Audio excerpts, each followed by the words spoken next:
शिवस्तुति बुदबुदाती माँ अपनी सांवली अंगड़ उंगलियों से रामायण के पन्ने पलटते हुए मुझे हवन कुंड में आग ले आने का इशारा करती। मैं दरवाजे से निकलते निकलते साक्षात गौरी बनी माँ को देखती, जो पति के सामने ही मृत्यु का वरदान मांगते हुए आंखें मूंद लिया करती थीं। शायद यह उनकी निश्चल विनती ही थी, जो भगवान ने सुन ली और पूरी कर दी। मैंने सहमते हुए घर में कदम रखा। सब कुछ अव्यवस्थित था। चारों ओर अनाड़ी हाथों की स्पष्ट छाप थी। घर भर में बिखरी किताबें, कागज, जूते चप्पलें माँ की अनुपस्थिति का एहसास दिला रही थीं। माँ थीं तो घर दमकता रहता था। मजाल है जो एक तिनका भी इधर से उधर हो जाए। उसी घर में आज मक्खियाँ भिन भिना रही थी। घर में फैला सन्नाटा हृदय की धड़कनें बढ़ा रहा था। चारों ओर भटकती मेरी निगाहें पूजा घर के सामने ठहर गई। ठीक सामने एक छोटा सा सफ़ेद मंदिर। शादी की 25वीं वर्षगांठ पर पापा का दिया यह अप्रतिम उपहार माँ को प्राणों से भी ज्यादा प्यारा था। हर सुबह स्नान ध्यान के बाद उसे आंचल से साफ करते समय उनका चेहरा बहुरंगी फुहारों से नहा उठता था। पति का उपहार व भगवान की पूजा, प्रणय और भक्ति के दो रंग अपनी अपनी छाप छोड़ने की होड़ में तीसरा बन जाते थे। बड़े बड़े बच्चों के सामने माँ की आंतरिक अनुभूतियाँ छुपाए न छुपतीं, तो वे बिना बात ही हंस पड़ती थीं। पूजा का कमरा वैसा ही था जैसा वे रखती थीं। मंदिर के बगल में एक तरफ करीने से लगी रामायण, गीता आदि धार्मिक किताबें, तो दूसरी तरफ चंदन, रोली, सिंदूर, अगरबत्ती, धूपबत्ती, चावल, रुई, कलावा और तांबे के बर्तन लगा, जैसे थोड़ी ही देर में माँ रामायण का सस्वर पाठ करने लगेंगी। मैं कुछ देर तक यूं ही पूजाघर के सामने दरवाजे से सिर टिकाए खड़ी रही। कंधे पर मृदुल स्पर्श पाकर मैं घूमी तो सामने पापा खड़े थे। मैं खुद को रोक नहीं पाए और पापा की बाहों में झूल गई। पापा, ये क्या हो गया, कहना चाहती थी, मगर आवाज़ जैसे गले में फंस कर रह गई। जैसे तैसे कह पाए, आपने मुझे पहले खबर भी नहीं दी। हॉट फेल की पहले से क्या खबर देता बेटा। और फिर मृत शरीर बहुत बड़ा भार बन जाता है, जिसे ज्यादा देर घर में नहीं रखा जा सकता। पापा की उंगलियां हौले हौले मेरा सिर सहला रही थीं। कभी कभी शब्दों से परे भी कितना कुछ संप्रेषित हो जाता है। अपने सिर पर उनकी उंगलियों के स्पर्श से मैंने महसूस किया कि तिल तिल टूटने लगे हैं पापा। एक जमाने का लौह पुरुष भीतर ही भीतर खोखला हो गया है। माँ थी तो बड़ा सहारा था, अब नितांत अकेले रह गए हैं। जिम्मेदारियां कम थोड़ी ही हैं। आशा की शादी करनी है, छोटे की पढ़ाई पूरी करनी है। शायद ये जिम्मेदारियां ही उन्हें बिखरने से रोके हुए हैं। 2-3 दिनों में मेहमानों से घर भर गया। चाची, ताई, बुआ सब अपने अपने बाल बच्चों के साथ आ गईं। घर में भीड़ तो थी, पर एक अजीब सी खामोशी थी। बुआ चाची की कानाफूसियां थीं, तो कहीं मर्दों का जमावड़ा था। बहुएं और लड़कियां काम में लगी हुई थीं। बस नहीं थी तो माँ, मेरे विवाह के समय कभी लोगों की आवभगत करती माँ, एकांत में बेटी के बिछोह में स्नेह विगलित दुख के आंसू पोंछती माँ। रसोई में बैठी आंच से तपते चेहरे वाली माँ, आते जाते मेहमानों के पैर छूती माँ, भंडार से सामान निकालती माँ, मुंह छिपाए रोते पापा को आत्मीय झिड़कियां देती माँ। माँ की एक एक छवि चलचित्र सी मेरी आंखों के सामने तैर रही थी। माँ की मृत्यु पर संबंधियों के औपचारिक व्यवहार ने हम तीनों भाई बहनों को स्तब्ध कर दिया था। 13वीं के दिन महापात्र को सामान देते समय मुंह में दुपट्टा दबाकर सुबक पढ़ने वाली आशा पीछे से आते समवेत रुदन को सुन हिचकियां दबाकर अंदर भाग गई। छोटे के पास बैठी मैं मूक हो गई थी। आशा फिर बाहर जाने को हुई कि आंगन से आती चाची की स्वर लहरी, हाय जीजी, तुम हमें छोड़कर क्यों चली गई। सुनकर ठिठक गई। दीदी, पापा ने इन सब की ढोंग दिखाने के लिए क्यों बुला लिया। ये वही चाची है जो जिंदगी भर माँ को ताने मार मार कर छीलती रही हैं। आशा ने भीतर का दुख और गुस्सा दबाकर कहा, क्या कहूँ, क्यों बुला लिया। न बुलाते तो शिकायतों का अटूट सिलसिला पापा को उम्र भर चैन से न जीने देता। उन्हें भी समाज में रहना है। और यही लोग समाज है। आज के सगे भाई बहन कल रिश्तेदार और परसों समाज बन जाते हैं। आशा, जरा हलवाई से मुन्ने को लड्डू तो दिलवा दें, बड़ी देर से रो रहा है। पसीना पोंछती हुई चाची आई और धम्म से पंखे के सामने बैठ गई। चाची, अभी रो कौन रहा था? आशा ने हैरानी से पूछा। अरे मैं ही थी। इस मौके पर जब कढ़ाई में पहली पूरी पड़ती है तो रोया जाता है। बड़ी जीजी बाहर बैठी थी, इसलिए मुझे ही पहली पूरी डालने की रस्म निभानी पड़ी। आशा का चेहरा गुस्से से तमतमा उठा। मुझे डर लगा कि वह कुछ अनाप शनाप न कह बैठे, लेकिन चाची आंगन में नवागत पड़ोसन को देख पल्ले से मुंह दबाती कमरे से निकल गईं। वे जीजी के प्रति शोक प्रकट करने का कोई भी मौका छोड़ना नहीं चाहती थीं। कुछ ही देर में उनके औपचारिक रुदन का स्वर वातावरण में फैल गया। 4-5 महिलाएं उनके सिर और पीठ पर हाथ फेरते हुए उन्हें चुप कराने लगीं। छोटे मेरे पैर पर सिर रखे रखे सो गया था। उसे लिटा कर उठी तो अपने और आशा के बारे में सुनाई पड़ा। लड़कियां कहाँ हैं? भीतर बैठी हैं। सुना है बेटियों ने एक भी आंसू नहीं गिराया। पत्थर का कलेजा है दोनों का। इस पर क्या कहा गया सुनाई नहीं पड़ा। बाहर गई तो सब तिरस्कृत निगाहों से घूर रही थीं। माँ चली गई पर समय नहीं रुका।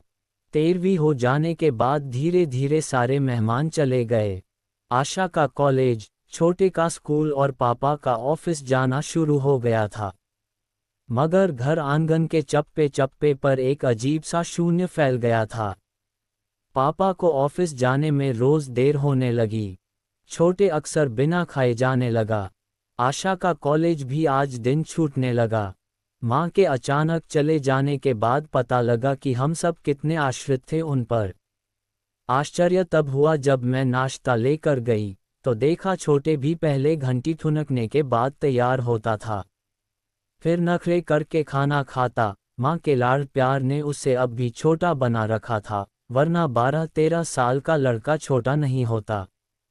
आज तैयार होकर खुद नाश्ता करने बैठ गया। आधा पराठा खाया और उठ गया। दीदी भूख नहीं है? खा लो भैया, दिन भर भूखे रहोगे। मैं तो जानती भी नहीं कि माँ इसे कैसे मनाती थी। कुछ नहीं सूझा तो पूछा, माँ की याद आ रही है? उसने आंखें नीची कर लीं, फिर बोला, दीदी क्या अब माँ कभी वापस नहीं आ सकती? नहीं भैया। मैंने मुश्किल से अपने को रोका। वह हिचकियां लेता हुआ मुझसे लिपट गया। यह क्या हो रहा है? छोटे, तुम्हें स्कूल नहीं जाना? चलो बस्ता उठाओ। पापा नहाकर सीधे कमरे में चले आए थे। छोटे ने बस्ता उठाया और चुपचाप निकल गया। मैं बाहर आई। वहां आशा चौखट पकड़े रो रही थी। मुझे देखते ही लिपट गई। पीछे पीछे पापा भी आ गए। आशा, बेटा तुम तो धीरज रखो, तुम्हें देखकर छोटे भी रोएगा। चलो खाना लगाओ, भारी आवाज में पापा ने कहा। इसके बाद 2-4 दिन घर व्यवस्थित करने में निकल गए। अकेला घर काटने को दौड़ रहा था। चारों ओर माँ का स्पर्श विह्वल कर रहा था। उस दिन इतवार था। सब लोग घर में ही थे। मैं नहाकर निकली तो देखा पापा गंदे कपड़ों का ढेर लगाए बैठे थे। मैंने ड्राई क्लीन करने वाले कपड़े एक तरफ रखे और बाकी कपड़े बाथरूम में डाल आए। खाना लगाकर पापा को बुलाने गई तो देखा वे बाथरूम में बैठे बनियान में बहुत सा साबुन लगाए उसे धोने की कोशिश कर रहे हैं। ये क्या पापा? मैंने उनके हाथ से बनियान छीन ली। आप छोड़िए, मैं धो लूंगी। तुम कब तक धोगी? फिर तुम्हारे जाने के बाद अकेली आशा क्या क्या करेगी? तुम्हारा क्या ठिकाना कब अशोक लेने आ जाए? सच ही तो कह रहे हैं पापा, मैं तो भूल ही गई कि मुझे जाना भी है। पता नहीं गुड़िया कैसे रहती होगी। बेचारी है भी कितनी सी। मैं तो तार पाते ही अशोक के साथ चली आई थी। इतनी छोटी बच्ची मेरे बिना कैसे रहती होगी? गुड़िया के भोले मुख की स्मृति मुझे उदास कर गई। क्या करूं? चली जाऊं या उसे यहीं बुला लूं? मुझे छोड़ने आए अशोक 2 दिन रुककर चले गए थे। तब से कोई पत्र भी नहीं आया। 20-25 दिन होने को आए। उन्होंने तो कह दिया था कि जब ठीक समझो आ जाना। इस बीच अशोक ने अम्मा जी को बुला लिया होगा। गुड़िया परेशान कर देती होगी। क्या पता भूखी ही स्कूल चली जाती हो। एकाएक मेरे हृदय में ऐसी वेदना उठी कि लगा किसी भी तरह गुड़िया मुझे मिल जाए और मैं उसे अंक में भींच लूं। दीदी, खाना खाने चलो, आशा ने कहा तो मैं चौंक गई। अरे पापा पहुंच भी गए। मैं अनमनी सी जाकर बैठ गई। सब चुपचाप खा रहे थे। बीच बीच में पापा सबको बहलाने की कोशिश कर रहे थे। नीता, तुम गुड़िया को क्यों छोड़ आए? पापा ने पूछा। जी मैं एकदम से चली आई थी ना। उस समय सुबोध और तारा वहीं थे इसलिए, मैंने प्लेट में उंगलियां घुमाते हुए कहा। उसे ले आती तो इन दोनों का मन भी लगा रहता। वहां कैसे रहती होगी? अम्मा जी आ गई होंगी। दीदी, गुड़िया को बुला लो ना, छोटे ने कहा। अब दीदी कितने दिन के लिए गी इसे भी तो जाना है। फिर मेरी ओर घूमकर बोले, नीता तुम बता देना तुम्हारे लिए क्या क्या करना होगा। भाई मुझे तो कुछ मालूम नहीं है। सचमुच पापा को कुछ नहीं मालूम था। सारे आडंबर माँ ही समेटती थीं। किसको क्या देना है, कहाँ क्या व्यवहार निभाना है सब वही बताती थीं। हर बार मेरे जाने के 4 दिन पहले से ही तैयारियां शुरू कर देती थीं। ढूंढ ढूंढ कर मेरी पसंद की चीज़ें बनाती थीं। आशा अक्सर कहती, दीदी तुम जल्दी जल्दी आया करो तो हमारा भी भला होता रहेगा। और फिर चलते समय सामान की तैयारी कभी डलिया बांध रही हैं तो कभी मिठाई बना रही हैं। विदाई में मेरी साड़ियाँ और गुड़िया को कपड़े ज़रूर देती थीं। चलते समय अशोक का टीका भी ज़रूर करती थीं। उनकी डलिया देखकर अशोक कहते थे, ये सब कैसे जाएगा? वहाँ सब मिलता है माँ। सुनकर माँ की आंखें भर आती, जानती हूँ बेटा तुम्हारे घर में कोई कमी नहीं है। पर मुझे ये सोचकर संतोष मिल जाता है कि अपने घर पहुंचकर भी नीता 4-6 दिन मेरे हाथ की बनी चीज़ें खा लेगी। ऐसे समय कुछ नहीं दिया जाता पापा और मैं अभी जा ही कहाँ रही हूँ।